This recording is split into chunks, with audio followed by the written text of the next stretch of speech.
Hey. Awesome. Well, thank you so much for joining us, everybody. This is Sick Days and T1D. Hopefully you are not at home with a sick T1D kiddo in the background today. But I am joined by my fabulous friend, Stacey Sims. We will introduce ourselves on the next slide. But if you guys, this is a really interactive, probably half hour or so. Put your questions in your chat if you want to just introduce yourselves. Let us know where you're from and what your diabetes journey is like.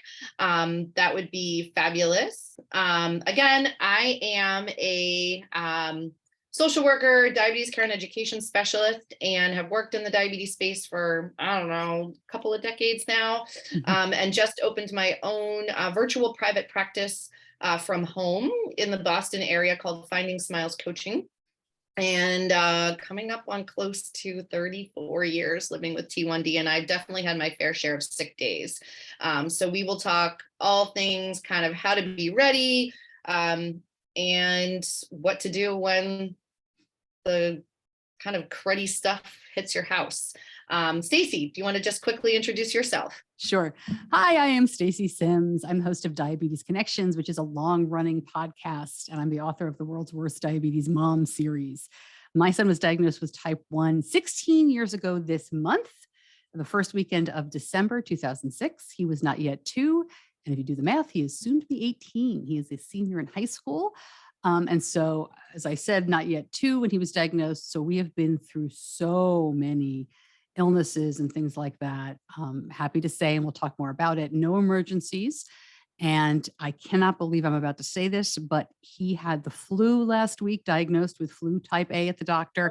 And I'm realizing as I'm speaking now, I really didn't even think twice about his diabetes. I mean, I checked his numbers, but Anna, it's crazy. I was just realizing, like, I gave him some medicine. It was like, do you want some tea? So very different than in the early days. And we can talk about how I got there and obviously, why to be a better mom than I am. Stop. Well, and that's why everyone should read your book, which I have here, Still the World's Worst Diabetes Mom, which I never think is the case, but I love the title anyway. All right. We're all the worst. This is one of my favorite quotes from another amazing author and psychologist friend of mine, Mark Heyman. I always just love highlighting this quote from his most recent book, Diabetes Sucks and You Can Handle It. Just another book out there that you guys should all take a look at. It's never easy. There's a lot of invisible mental load, and being sick just adds just a little bit more fun to the fire. So, and Stacey, I love that you said, well, I don't love that you said that you didn't think twice about his diabetes, but what I want to highlight throughout the whole time we're together here is that being sick with diabetes isn't that much different than just being sick in general, because most of the recommendations, or if you talk to a pediatrician on call or whatever it is, are going to give you the same advice. They're just going to also ask about blood sugars and making sure you're kind of quote unquote doing all the things. But reminding ourselves, like, what actually happens when the body gets sick. And I think it's good to kind of just go back to basics a little bit and figure out how, T1D and blood sugars, whether they're in and out of range, can kind of be impacted. So when anybody gets sick, there's a stress on the body, right? Whether there's an infection or a virus or a cold or the sniffles or whatever it is, it's something new in the body. And anytime anything is new that's added to the body, it can cause stress, whether it's cortisol, adrenaline, it impacts blood sugar, right? There's 80,000 things that impact our blood sugar, and illness usually means that it's likely to go up and create some sense of insulin resistance, meaning that we need more insulin. So stress is the cortisol hormone, which is usually highest in the early morning, and will increase all of these things. It will also suppress the immune system, which generally means we need a little bit more insulin. Not all the time, but generally that is the case. And when it does hit home, and I want to emphasize here and have you guys chime in on what works for you, because this is really an interactive call. The number one thing any diabetes educator or endocrinologist or parent or anyone is going to be most concerned with is actually hydration. Whether or not you have type 1 diabetes, hydration helps with, believe it or not, the accuracy of your CGM readings. The more fluid that is going through your blood vessels, the more accurate the blood sugar will be, because it's interstitial fluid where the CGM is. Pedialyte, popsicles, crackers, it increases the metabolism. It will help with the overall blood flow and making sure that insulin and is going into your system and working. The bratty diet is what I've always been told, probably from my grandmother. If you are having kind of tummy troubles, whether it's bananas, rice, applesauce, tea, toast, yogurt, and then obviously things that make sickness not get better as fast. And of course, it's a perfect storm this time of year, right? With all the sugary processed foods, not sleeping, and stress. Yay.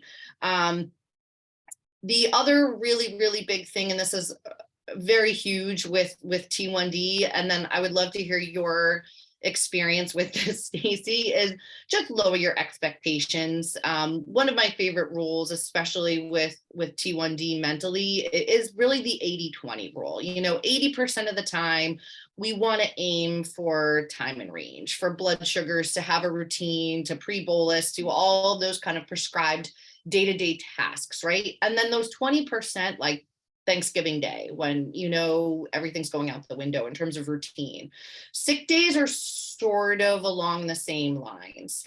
Your blood sugars are not probably going to be, I don't want to use the word normal, but they may be out of range, and that's okay. It's making sure we have the tools and the skills to kind of combat them and course correct along the way. And then obviously have your phone numbers handy.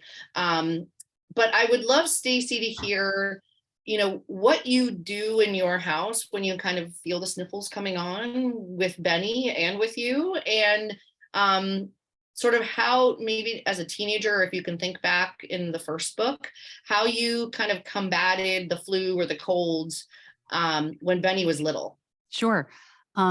Yeah, it's so different now that he's older and so much more independent. But when he was newer to diabetes and very little, obviously illness was something that we all paid attention to and did a lot more with. And the hydration, as you said, is really the key. Our endocrinologist really drove that home. We did, there were a lot of days I remember doing full sugar popsicles, full sugar. My kid didn't really like Pedialyte, so we would do Gatorade or, ginger ale to sip on, because you wanted to make sure that you could get insulin in him as well as the fluids.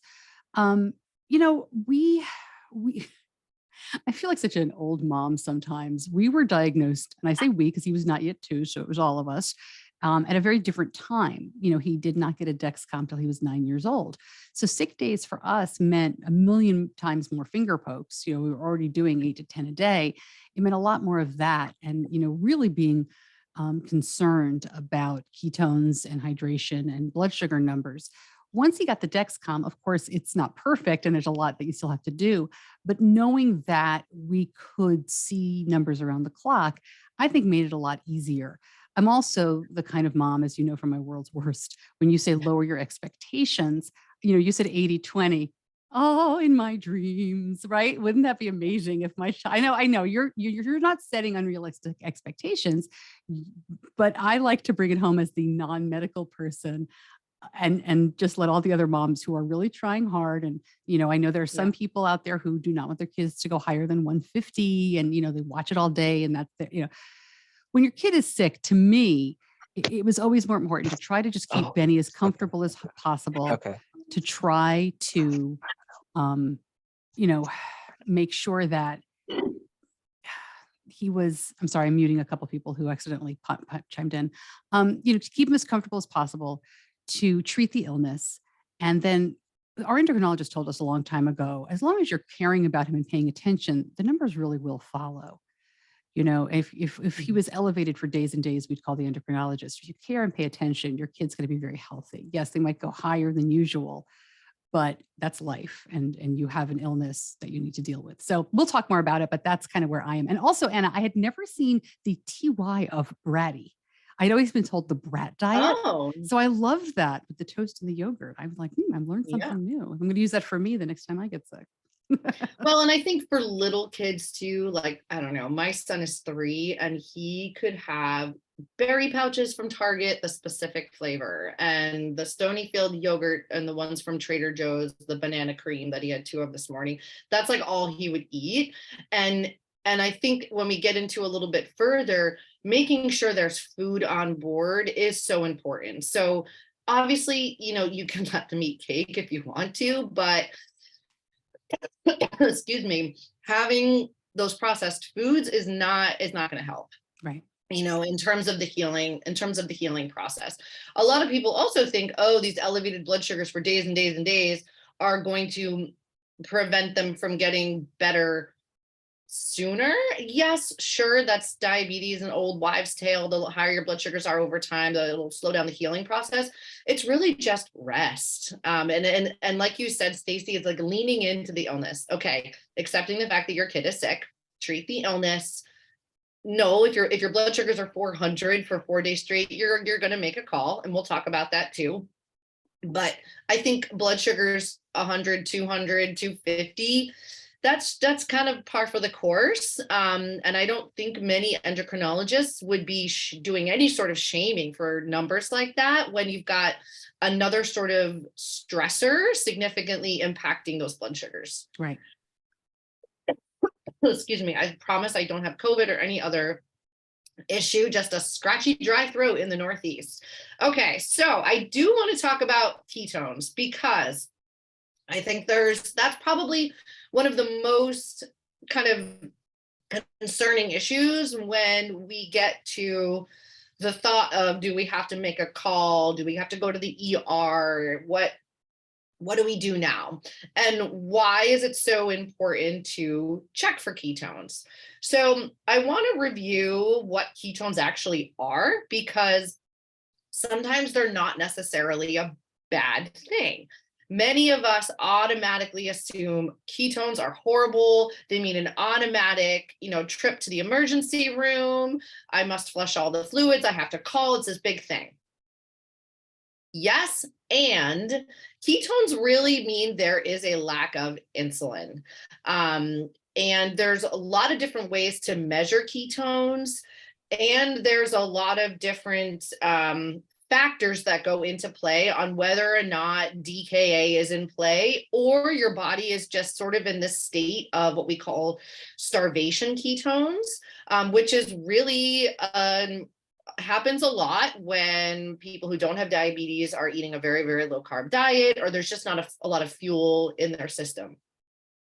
The number one, I would say, rule when you're sick is please do not stop taking insulin. Like, that's end of story. A lack of insulin and stop taking your insulin will eventually lead to a potential, long-term DKA situation. So we need insulin, and oftentimes we need a little bit more.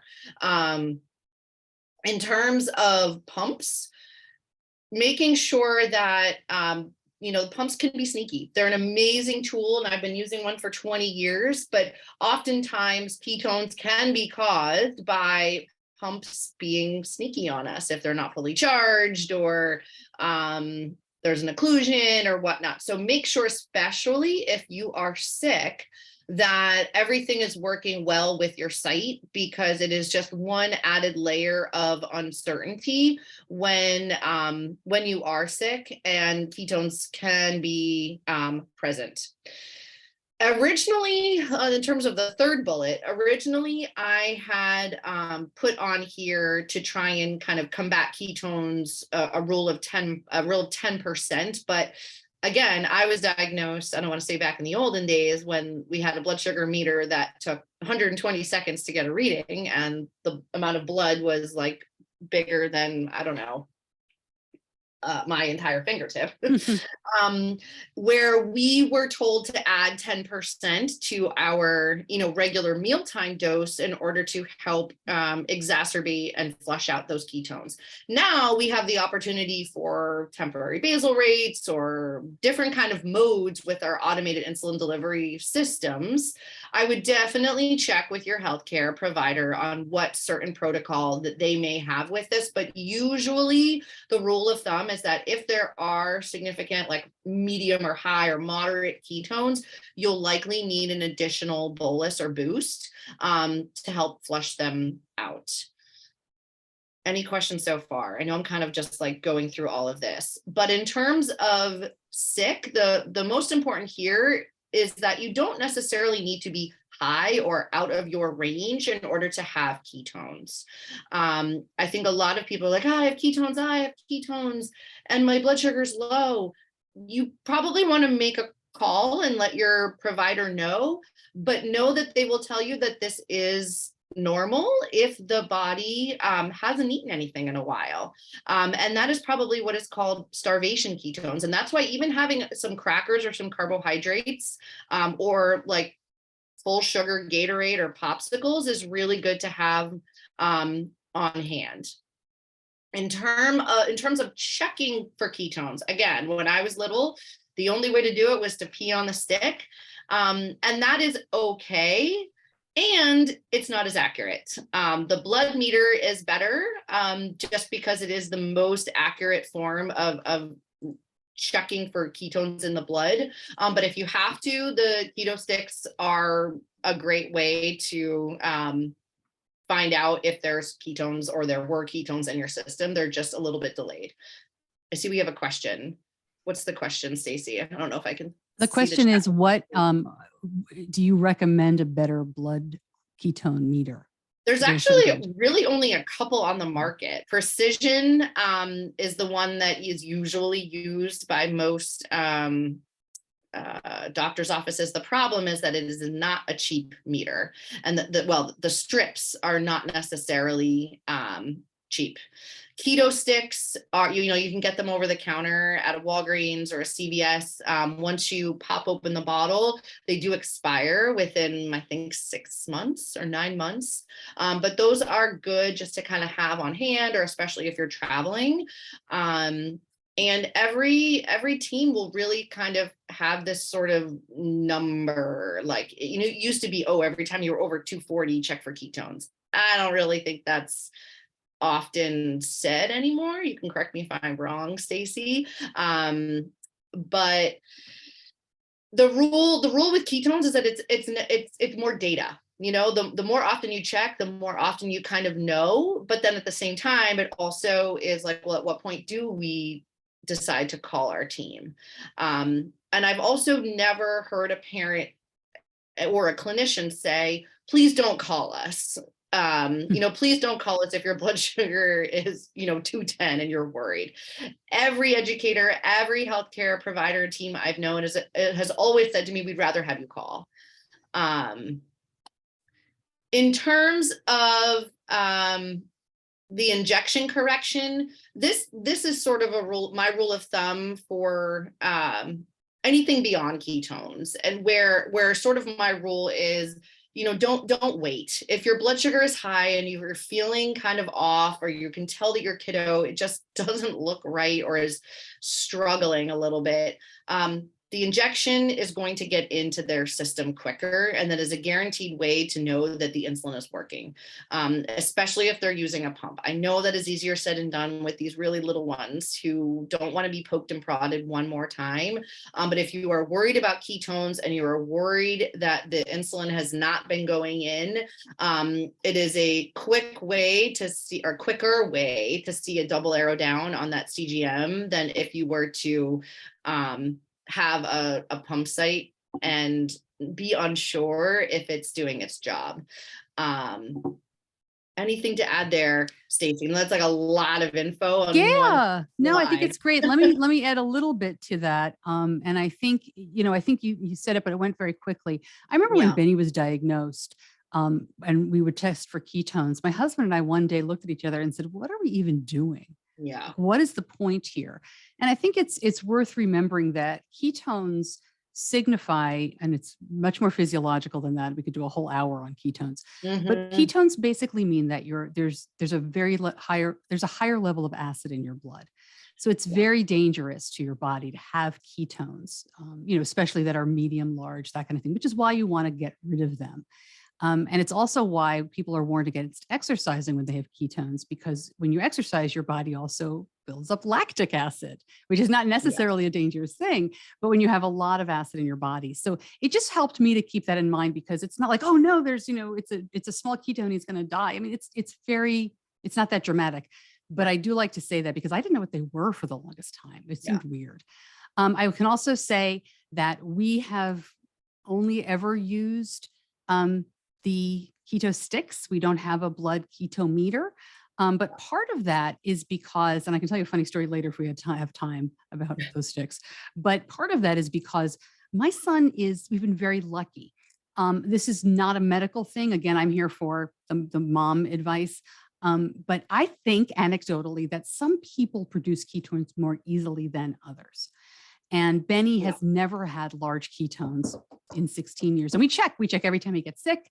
Although I'm lying because we didn't check when he had the flu last week, but he was fine. But we check all the time. And we did wind up getting a blood ketone meter. I want one for when he goes to college because I don't trust him to be on a stick and interpret it correctly. But what we did was, as Anna said, the sticks that go into the blood ketone meter expire quickly and they're expensive. So I actually went in with another mom. The meter itself is pretty cheap. We each bought a meter and now we're going to share the strips. We're local. I have a big local There group, you so I go. could do that. But I mean, it was ridiculous. It's like the printer Yeah. and the ink, Yeah. It's like the glucagon. You get the prescription every year and you're like, oh, $80 copay for a thing that's going to sit on the shelf, hopefully, knock wood. Yeah. So if you can find somebody And to I share think it with. that's a great reminder about ketones. I think, when we're diagnosed, especially if we were diagnosed where we needed to be hospitalized and we were in this kind of state of DKA, that's a huge trigger fear moment where like the Yeah. last thing we want is to find ourselves back in that visual of our kid attached to wires and getting fluids and of being sick. That's the last thing we want, right? And so that's why ketones are on our brain. But just because you have a little bit of a trace of ketones or even moderate ketones, most endocrinologists will say, okay, that happens, it's normal. Chug some water, monitor the blood sugar, and don't go run a marathon, because that's exactly what ketones are. It is a buildup of fatty acids essentially in the system, and your body's way of saying, I can't break down glucose. The next best thing I'm going to attack are the fat cells, which is why weight loss is one of the major symptoms of a diagnosis of type 1, because your body is starting to break down the fat because it has no insulin in the cells to break down the glucose. So there's a little T1D education for you, back to the basics. And these are just kind of the general reminders. I see we have some more. No, we're good to go. I'll keep you posted if we need to answer cool. anything. I promise. Awesome. Okay. So when to make the call, whether it's the ER, the endo, I really should have highlighted this bottom one, when your parent gut tells you to. Isn't that always like the number one thing? Check your endo teen guidelines. Most clinics will tell you when to call. Usually they will want you to give them a call if there are moderate or large ketones. But most importantly, it's the vomiting, because vomiting and ketones combined usually means there's a dehydration potential, if not a presence of. And oftentimes it's just getting fluids through the system to kind of regain energy in the body to help kind of just stabilize all the electrolytes and everything going on in the body. But back to what I said earlier, I'm one of those moms, my kids are 3 and 5, that like, oh, there's gunk in their eye, I'll call. And most of the time it's just because I want to have a note so they can go back to preschool. But if your intuition is telling you to call. Sometimes there's messaging on the portal where you can do it and someone will be able to get back to you within an hour and just say, watch, you're fine, or no, I think it's to the point where you take them in.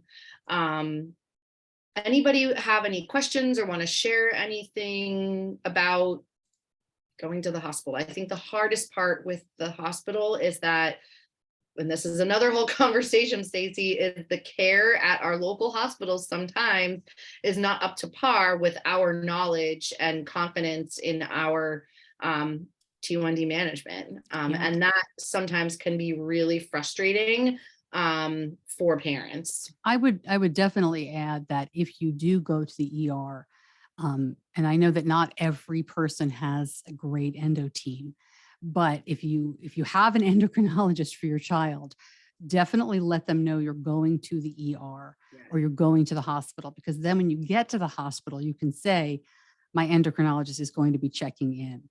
I've had many friends who've had to go to the hospital and they've had to, they've had not great experiences. The doctor doesn't understand type 1 or wants to do it in a completely different and old school way. And once the endo calls in, things get a lot better. I did have one friend who had to call her endo herself on her cell phone and be like, here, talk to this guy in the hospital. We went to the ER once for diabetes stuff. I can talk about, I don't know, we'll talk about that at the end. And we were very fortunate because the doctor looked at me and said, you've been doing this a long time. You do the diabetes, I'll take care of the other issue. And we were very fortunate. But if you're not, do not be afraid to speak up. It's kind of easy for all of us to speak up for our kids. I think sometimes it's harder to speak up for ourselves. But definitely loop your endo in if you ever do go to the hospital. Yeah, that's a great point. Even if like you're just going to take them, call them on the way there and just say, we're on our way in. This is what's happening. This is what we've decided to do. And sometimes they can, if you're going to an affiliated hospital where your system is like we're in Boston, we have Boston Children's and we have an endo clinic there.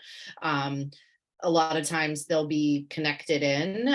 But the other thing I would do is, bring all of your supplies with you, especially, God forbid, you're traveling or you're in a local place. Make sure you have extra CGM sites. The last thing you want is to fight with the endo team to be put on an insulin drip or to use a meter, have as much familiar to you as possible. If you're going to be receiving care kind of outside of your normal, clinic. All right. Any questions or experiences else we want to check in on? This is the fun stuff, right? I mean, none of being sick is fun. And I posted on my Instagram and got a few other things that I'll mention here too, but the sick day kit, and I realized I should really have one of these under my bed, especially like when I had COVID last year or even just the flu. And I really, really feel like the most important thing here is to have a version with you, especially as we're going into the holidays and we're traveling. Now that I have kids, I always bring the thermometer, Motrin, Band-Aids. Like I've got like my 3 staple things, even when we go on vacation. Somebody doesn't feel good, they have a headache. Well, I just want to rule out a fever. Somebody, really, really, really has a terrible headache and need to have Motrin, bottle of water, something. So making sure that you've got like some sort of bin or bucket that has all this stuff in it and extra, syringes and sites in it. I think just having like a go-to bucket of all the things sometimes is easier. The last thing you want is to be running around your house, even being like, do we have any ketone strips? Like, when was the last time we have no Pedialyte? That happened to my daughter when she threw up in the middle of the night and we had to find a 24/7 CVS that was open and they didn't even have any at that one. Anyway, does anybody have any anything they would want to add to this? I mean, I am curious why I am curious why vitamin D is on there. Can you talk about that? Okay, yes. So vitamin D is one of those kind of weird, funky things with T1Ds that we tend to have lower levels of vitamin D to begin with at baseline. And vitamin D in general has been recommended to a lot of like adults to take. And it also helps with immunity. We already have like a lower immune system functioning just because of the fact that we have T1D. So I mean, I take vitamin D like 2000 IUs a day. And this is more of like my personal plug for vitamin D, but like when I had COVID or even just this time of year, especially when there's lower like levels of sunlight, especially in the Northeast, I had another 1000. Not to say you guys should all go run out and take extra vitamin D, but it really does help with immunity. So ask your endo about it if you feel like it. If not, that's okay. Tea bags, tea, bone broth, whatever you can get your kiddos to take that they'll tolerate is good stuff. One thing I'd also add is asking your doctor or your health team about medication that your child can or cannot take. I think, again, I'm the layperson here. There are a lot of misunderstandings because there's a lot of marketing toward people with diabetes. So when you go to CVS and you see the diabetic tussin or the diabetic whatever medicine, a lot of parents think, well, this must be what I need to give my kid. Or you look at the back of Delsum cough syrup, which is what we used forever. And it says like, do not use if you have diabetes. A lot of those are geared to not just people with type 2, but people with type 2 who also have other underlying health conditions. So diabetic tussin is disgusting. And enough cold and cough medicine is already gross enough that it's hard to get your kids to take it. Obviously, when your kids get a little older and can swallow pills, that's like a great day in your house because you don't have to worry about all the sugary, syrupy stuff. We never bolused Benny for any medication. I know a lot of parents who are irate because they can't find the carb count for a 5 milliliter dose of liquid Tylenol. No. We never were advised to dose for that. When you're sick, your blood sugar generally runs higher, as Anna was saying earlier. So, you just got to dose a little bit more. But if that's you and you want to figure that out, God bless, call the company, figure it out, that if that works for you. But we never changed any of his medications. He just took for the flu. He didn't take Tamiflu because we didn't get to it in time. We already had it for a few days, so it was too late. But he took my favorite. I don't do commercials for them, although they should pay me. I love Mucinex in any form. So he took the Mucinex cough. He took Sudafed decongestant because he felt he needed that on top of it. And he took some Advil here and there. With the Dexcom, you can take Tylenol. This was not the case with earlier iterations, but with the Dexcom G6, you can take Tylenol up to 1,000 milligrams a day. I don't know with the G7, I don't think the indication is going to change, but definitely ask your doctor if you're concerned about any of that. But personally, and Anna, maybe you can speak to this, I never found any issue with any medication, allergy, cough, cold, that kind of thing for Benny. It never interfered with diabetes, whatever that's supposed to mean.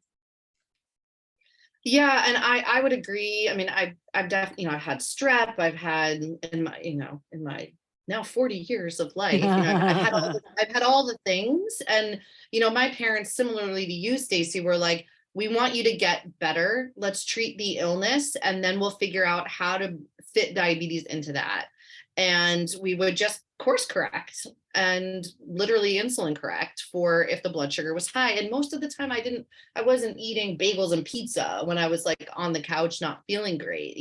I'm sipping on, even apple juice. We had no CGMs then. So we were just okay and accepted the fact that blood sugars were going to be 200-300. And, I couldn't tell the difference if I was 200-300 versus 500 or 100 at age 6 or 7. So it's just comfort at that point. And like any pediatrician would say, if you're running a fever and vomiting for 3 days, let's talk. But a couple of days of a bug, that's pretty okay.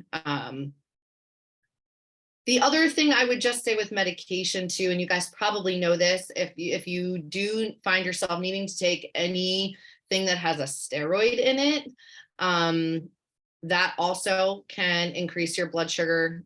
hopefully you're not at that point. If you have like pneumonia or sometimes if it gets to that point, a doctor will prescribe like steroids, but keeping that in mind, steroids will also pretty usually increase the blood sugar exponentially. So just kind of keep that in mind if you do find yourself presented with that option as a form of treatment. Anything else to add here, Stacey? Well, I would just say, I know this is more of a summary kind of thing, but when you brought up steroids, it just jogged my memory. I think that it's really good to keep in mind that as scary as these higher blood sugars can seem at the time, they really are a blip. Benny, I completely forgot until you mentioned it, Anna. He had to take steroids when he was a preschooler. He had pneumonia, and it was horrible. It was really hard to control the blood sugars, and we worked really hard at it. And I don't think he was under, 200. I'm trying to remember back, maybe 150 we were ecstatic about, but it was very difficult for 5 days. And I remember thinking this is going to be terrible for his health. And we went back for his regular A1C check whenever it was, and it was perfectly fine. It was great. And our doctor kind of used that as a time to say, look, he's going to have a long life, knock on wood, with diabetes, and you're going to have these ups and downs. But just because he gets sick, or just because he's over 200 for a little while, right, it's not going to mean any bad things for his long-term health. So in the moment, as a parent, it's so scary to see these things. And it's hard too to dial out and be like, well, this is his life, right? That's hard too. Yeah. But here we are 16 years later, and I can't tell you how many times that kid has puked, how many ear infections he's had, flu, pneumonia. I mean, normal, typical stuff, not in excess. He's a pretty healthy kid, but he's fine. He's healthy. So it's scary in the moment, but you just got to get through it. I love that. And I think, I was listening to a podcast recently, I think it might've been yours, Stacey, where, it's all about reframing and can we use these out of range blood sugars as an opportunity for learning? And I know, obviously you don't want to force an illness on someone or force a low blood sugar on someone, but it's a confidence building opportunity for where, okay, next time, maybe it's going to allow you to feel that more comfortable leaving your kid overnight. And then if they get sick, you know what to do. Or if you get sick, you will have some of these expectations. And I don't know anyone who's like never gotten a cold or never gotten sick. And it's part of just gaining experience and knowledge and overall confidence in tackling T1D. The hardest part as a parent too is lowering those expectations and leaning into the illness and letting it run its course and keeping the kid comfortable and on the couch and not running around like a crazy person and trying to get them to have kale smoothie. Yeah, right. But my son loves a kale smoothie and my daughter will not touch anything green. And she's the one that's usually the sick one. But having that sick day kit, and I talk about it a lot when I was with the College Diabetes Network, and just having it all in one spot so you're not running around and looking for it all over your house when the flu strikes or whatever it is. It's really nice, especially if it's just under your bed and everything is right there, so you don't have to be like, Mom, I need water, Mom, I need another some more Tylenol, a thermometer. Like, you just want it all right there. Does anybody have anything else to add in terms of what they use to help with days at home and sick days, or any other questions? And then we can talk about these two fun things. Well, why don't we do the fun things and then we can share some more stories? Because I have a couple of things I alluded to, and I can tell those stories because I wasn't sure if we were. So go for it. Okay. Oh my gosh, is it your birthday today? No, it was Tuesday. Wow, happy birthday. Yeah, thanks. It's a big one. I know you had a big one last year. Was it, Stacey? Yeah, it just gets better and better. Don't make a face. All right. So, as part of my little birthday gift, I'm going to be doing, for the rest of the month, $40 60-minute sessions, which I think is a steal, because I feel like when I go to my endo, it's a, $35 copay, plus you got to park, the gas to get there. You don't have to go anywhere. You can grab a cup of coffee, whatever you want, and sit on your couch and talk to me. So as a parent, as a teen, as a young adult, if you book a session on the website anytime before the 31st, you don't have to use it in December. You just have to book it before then. Yeah, that's my little gift to you. And then Stacey and I are super excited about Mom's Night Out, but I'll let her talk about that. Yeah, well, I'm thrilled. And I think that is a great deal for your 40th. So happy birthday. Yeah. So Mom's Night Out, if you are anywhere in the Southeast United States, I've been to a billion diabetes events over the years, but I've never been to a mom event. There really is nothing, I think, just for moms. And for years and years in the Charlotte, North Carolina area, I've hosted dinners and lunches, and I do a monthly meetup for my group. And I decided to go big in January. So we're having a Mom's Night Out conference. It's 2 days, Friday and Saturday. It's like a day and a half, really. But you'll be able to talk to the vendors that'll be there from Tandem, Omnipod, Dexcom. You can ask them about the newly approved G7. The folks from Provention Bio will be there talking about Tzield, the new drug that they've got to prevent type 1. RX Sugar, who am I missing? There's just Abbott. They have the Libre 3 coming out. So there's lots of good stuff. Anna's going to be there. You can have a one-on-one session with her there. Lots of good stuff. So that is happening on the 20th of January, and you should come. There's an overnight guest group room in the hotel. And if you use the promo code MOM15, you will save 15%. That is at diabetes-connections.com, which is my website for the podcast and everything else. And then just click on the events tab up on the top to find out more. And that is us. So I don't know if you want to keep sharing the screen or we can go full screen, but I can tell you I'll tell you my hospital story that happened 2 years ago. Yeah, tell us that story. Okay, so whenever I met nervous moms in my group, remember Benny was diagnosed in 2006, so we've been at this for a while. They used to ask me, when did you go to the hospital again? Like not if you went to the hospital, but like when was he hospitalized again? And Benny was never hospitalized again for anything to do with type 1. And, we had stupid stuff like he would fall and need stitches, but we never had to go back for anything to do with diabetes. And I feel like that was a little bit of luck, certainly, but it was also because, as I said earlier, it's really hard for him, for whatever reason, to develop ketones. And I think that's a big, big reason that we've been able to stay out of the hospital. It's physiologic with him. But, we also kept him home and kept him hydrated. So I would always say, because I think the first couple of illnesses your kid has after you're diagnosed, it's like, when is this going to turn into an emergency? And most of the time it doesn't. Most of the time, especially with CGM now, you're really able to stay on top of it. Now, no shame if you are not. Now, when I mean staying on top of it also means recognizing that your kid's not getting the hydration that he or she needs and then taking him in, because sometimes you need an IV of fluids and that's it. You cannot do that at home. And it is not safe to ride it out. So I don't say that like, look at me, what a great parent I am. I think we got very lucky. But when Benny was 16, he wrestled in high school.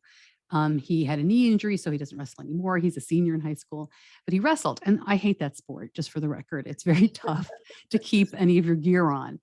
And he would quite often, he wears a T-Slim pump, and it's very easy to take on and off. And so he would take it off practices. One of the things we wrestled with, no pun intended, was keeping him hydrated before, during, and after practices. Once we figured out the first practice he went so low. I think during the first practice, his freshman year, he had like 120 uncovered carbs and stayed low. It was crazy. So incredibly active sport. But he took off his insulin pump. And what happened was he forgot. He came home and he just didn't have his pump on. And it was a Dexcom sensor change situation. So we really didn't know how high he was. I didn't realize he didn't have his pump on. By the time we figured it out, he put his pump back on. We did not do an extra injection, which we had gotten in the habit of doing when he was very high, and which would have really helped in this situation. But we're like, it'll be fine. And he started complaining of pain. He started complaining of muscle pain. And then he started screaming with muscle pain. He was like, this is nothing I've ever experienced before. So I took him to the ER because we didn't know what was going on. And in my head, I'm like, all right, I guess this is what DKA looks like in my kid. We'd never experienced it. So we went to the ER. They took us relatively quickly. And that's the doctor who said, look, I don't know what's going on, but you manage the diabetes and I'll manage the pain. And as soon as they got the pain under control, they gave him, I don't know, morphine or something great. They said this was a dehydration situation.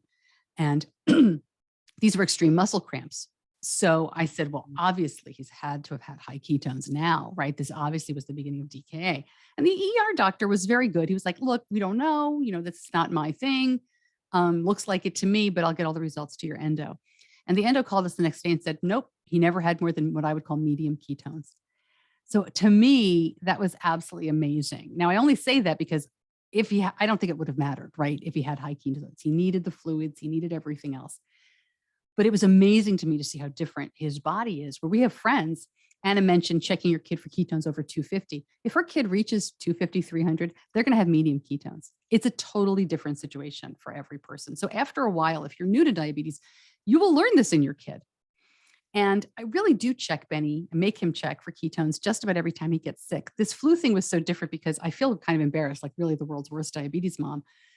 Because as a senior in high school, this was our plan all along. We said, you're going to be independent with diabetes this year so that we can be a backup if things go wrong and you can prepare for college. So I don't even have any alerts on my phone. Like Dexcom is off on this thing. It's crazy. It's such a weird way to manage. So now I'm making a note, Anna, that we have to remind him to check for ketones the next time he gets sick. And while I have you, I do have one more funny story. So we use the. Well, I don't Okay. have any ketones at home. I'm not the role model I should be. But. Well, we do have it. Like I said, we share with the other mom, but it's just easy. Like I said, I think if he ever had large ketones or even medium, I would make him check with the blood meter. But so last time, I don't know, maybe a year or two ago, he was sick and I made him check, and the keto, he called me because I'm like, here they are, pee on them and let me know how it's going. And he screamed from upstairs, Mom, you've got to come up here. You've got to see this. And the stick was black, which of course, means very high ketones. And we'd never seen that. He wasn't even that sick. And he definitely wasn't dehydrated. So we were like, what the heck? And he did it again, same results. So I'm freaking out. I'm about to call the endocrinologist. And I look at the stick a little closer, and it's like a double stick. It's ketones and glucose. So I don't know if any of you have ever done this. They sell these glucose sticks that you can stick in your soft drink. And that's not really what they're used for probably, but you stick them in your soft drink and you can see if they're diet or not diet. Oh, yeah. Well, there was apparently a little bit of glucose in his pee because it turned super black and it was like, yep, but it wasn't ketones, it was glucose. So another reason to perhaps think about getting a blood ketone meter, because that way you won't mix them up with the glucose sticks like we did. I will also tell you that I don't think I have ever gone to the ER because of like a diabetes DKA issue. I had food poisoning when I was pregnant, and I needed fluids for that. I was just not messing around with.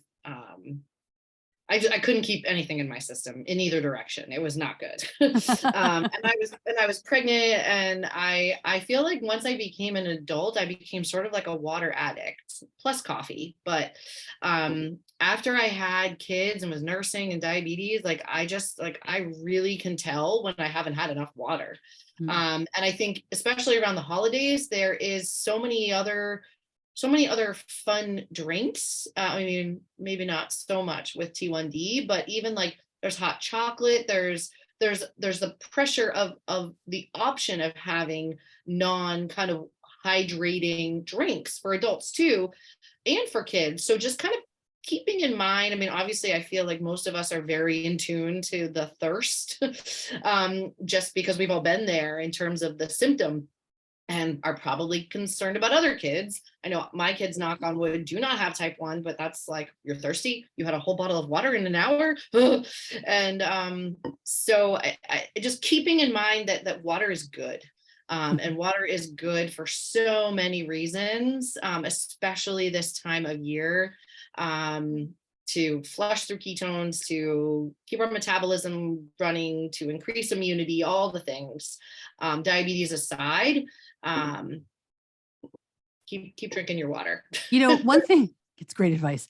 And one thing we didn't mention that I think that Anna as a CDCES may not be able to talk too much about. So again, layperson,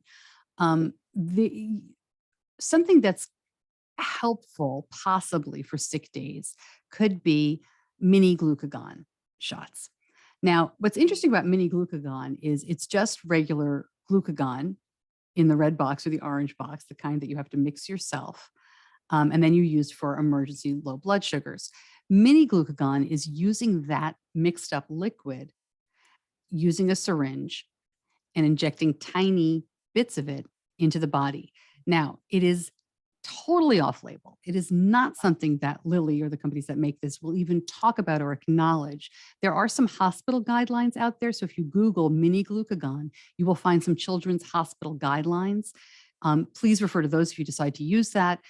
The really interesting thing is, and this is more of a conversation than advice, is those red box and orange box glucagons are going away.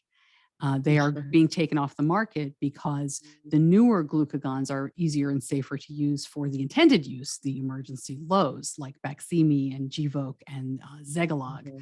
So we'll see what happens. I think some very smart people in our community may figure out how to use the newer glucagons in that way. But if you also Google, you will find there are a lot of diabetes camps that have used mini glucagon shots when a stomach bug hits the camp.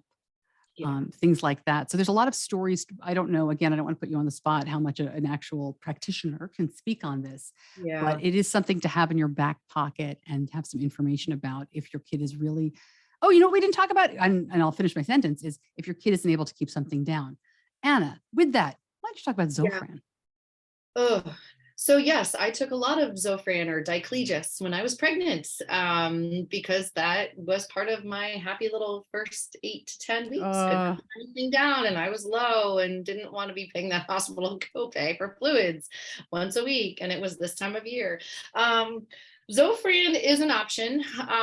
It's not usually given to a ton of kids.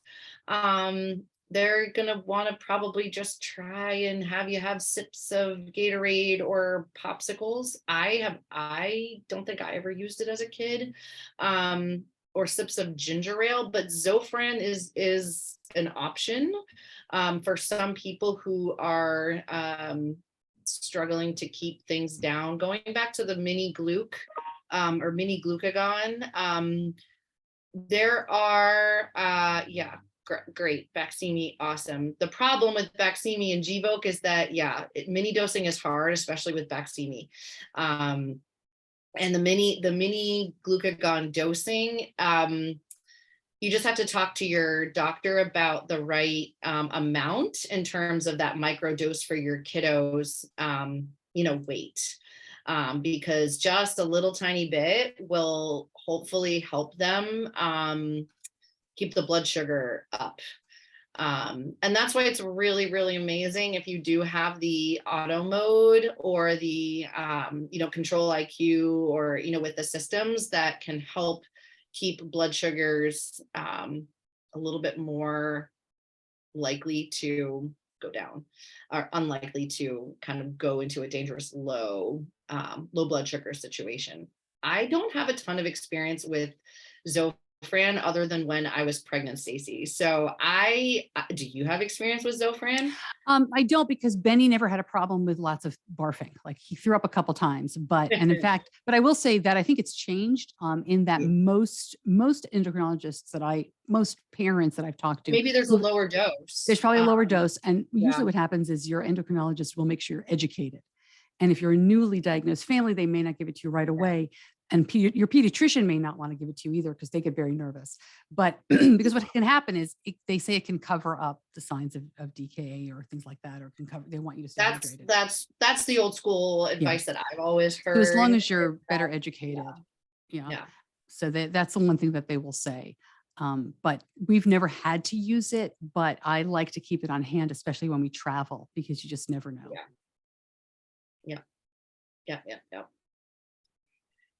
Moral of the story is, don't be afraid of getting sick. Do all the same things that you would. I think our world is like extra uber cautious now when, in terms of even masking, hand sanitizing, taking the vitamin, whatever you want to do to try to prevent the illness.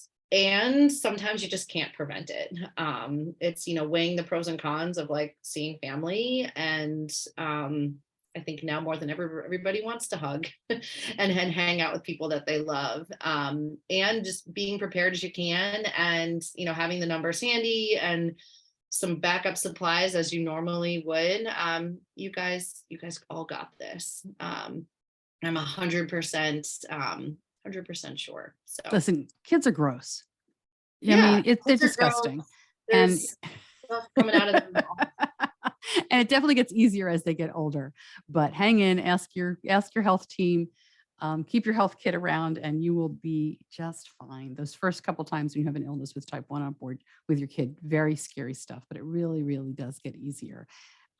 And then they grow up and they're independent, and it's horrible and great all at the same time.